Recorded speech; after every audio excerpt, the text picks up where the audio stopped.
Numbers 22, this is the story of Balaam. Now he was a prophet of God, and Balak sends his messengers to Balaam and says, I'll give you money if you come and utter a curse upon Israel.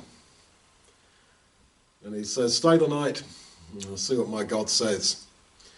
What should he have said? He should have said, no way, clear off. And then he comes to them the next day and says, yeah, well, my God unfortunately won't let me do it, so tough. Okay, so some more of these messengers come and they offer him even more money. And he says the same. And he goes to God and says, well, should I go with them? God says, yeah, go with them. But only speak what I tell you to say. It's as if God is kind of pushing Balaam in the way that Balaam wants to go. And here you have a classic example of the downward spiral.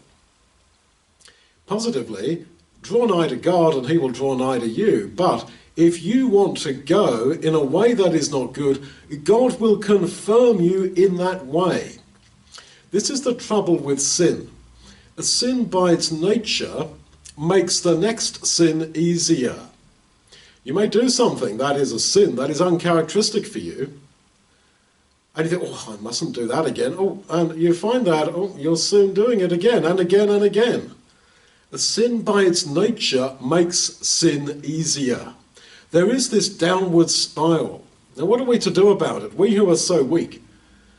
Well, here is where we need God's Spirit, because it is God's Spirit which is the dynamic in an upward spiral, whereby one act of obedience or one little victory in your mind becomes confirmed by God, and the next victory is easier, and the next one, and so forth.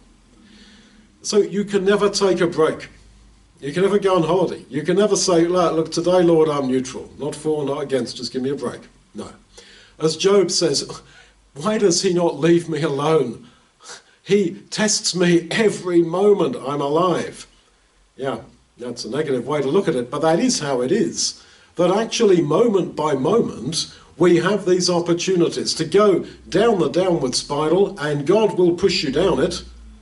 People who don't love the truth, we are told, God makes them believe a lie. He's not passive to it, he makes them believe more lies. And those who love his truth will be confirmed in that.